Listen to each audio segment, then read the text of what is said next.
I started saying, I am in shock by how many of my friends, writers, and other people have shown up this evening.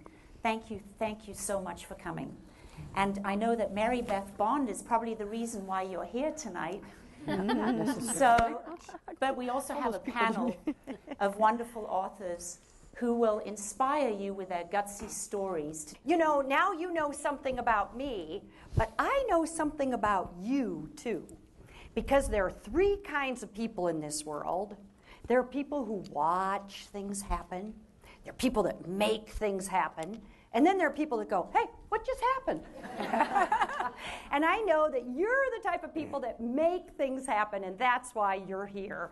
So I'd like to share with you some of the reasons and the ways that I've made things happen in my gutsy life. And I'm going to share with you some of the lessons that I've learned traveling to over 100 countries, from Kathmandu to Killarney, and especially in the last 2 decades of researching, editing, and writing 12 books. Because one question kept coming up to me. I kept wondering, why do some people remain timid and let their dreams elude them, while others just take life by the throat, take risks, and go out there and live large?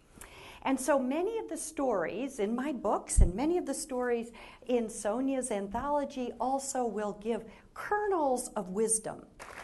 I think what I'm going to do is just sit here, if that's okay. Yes. All right. First of all, I just want to say that it's really lovely to come home again. My children were all raised in Orange County, Newport Beach specifically. We lived here for 30 years before I took off to Santa Barbara. But you know, when I come down here, it's just, I see my kids everywhere when they were little, so it's just lovely to be here, and I'm delighted that Sonia invited me to be the moderator of this panel. And before I introduce our esteemed panelists, I just have to say one more time, I've been teaching Marketing the Muse workshops for over 10 years, because as a writer, I believe that really it's up to us to not only write the best stories that we can, but we have to market them. That's just the way the reality of our business is. And I deal with a lot of writers, ladies and gentlemen, and I don't know anyone who's gutsier than this woman right here. Seriously. Well, I didn't know Mary Beth, but I know Sonia Marsh, and she has just amazed me.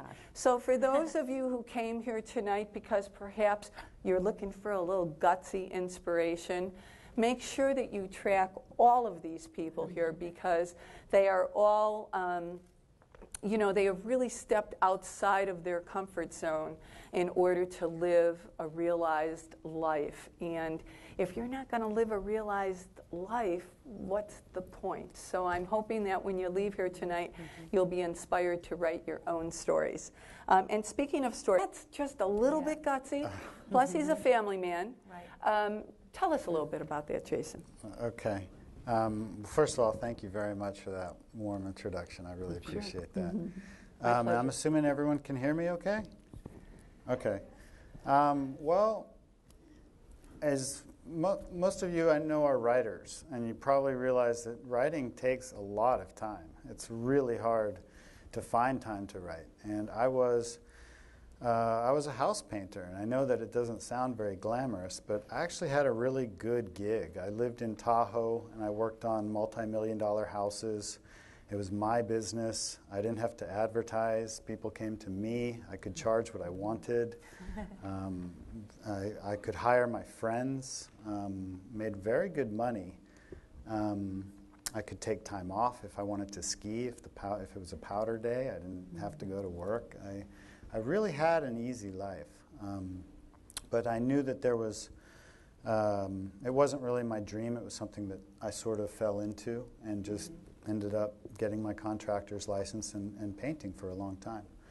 And I guess it was around 2000, I finally got serious about writing a novel that had been on my mind since I was in college in the 80s. And it was a story that actually started in college. I started writing it in the 80s, even though I didn't consider myself a writer, but I started writing this story because I thought, oh, this is a fantastic idea. Around 2000, I got serious about really writing it, but I was still a house painter, a full-time house painter, and when I came home after work, I was exhausted, or if I came home after skiing, I was exhausted, and the writing really didn't get done.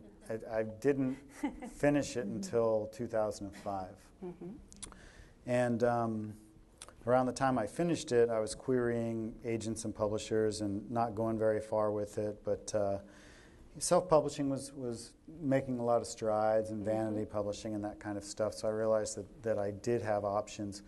And I also realized I wanted to write a sequel, because the sequel idea was, oh, this is a really good idea, I've got to write this. But I knew I couldn't spend another 5 years painting and writing and painting and writing and painting and writing. I said, you know what, screw it. I'm just going to write. I'm actually going to live off of my saving. Well, of course, being a therapist for many years, I guess I didn't name the stories that I hear gutsy, but they are. I mean, I work with people who've had many problems and many things happen to them. But part of the reason that I can work with them on a very deep level, often people who've been abused, a lot of depression in these stories, a lot of things that happen, a lot of tragedies for people that they need to go beyond and grow beyond, is because I've had to do that work in order to sort of survive some of the things that happened to me. So in a nutshell, the basic story is that my memoir, Don't Call Me Mother, is about 3 generations of mothers who abandoned their daughters, and how I decided that was not going to happen. But, you know, just like we all say, I'm not going to do what my parents did, I'm not going to do that. But, you know, isn't it interesting, there are deeper forces in us other than the frontal part of our brain, and we find ourselves being challenged by these patterns that are kind of deeper than the way that we think. And so there's emotional wounds that sort of etch us. And I think about people who've been abused and who've suffered a lot of losses, and they may be very cheerful, happy people in a certain way, but there's a way that they carry that scar. First of all, I want to thank the wonderful panel, Linda Joy Myers, Jason Matthews, Mary Beth Bond, and the fabulous Marla Miller, who is wonderful. Thank And you. Sonia Marsh. And Sonia.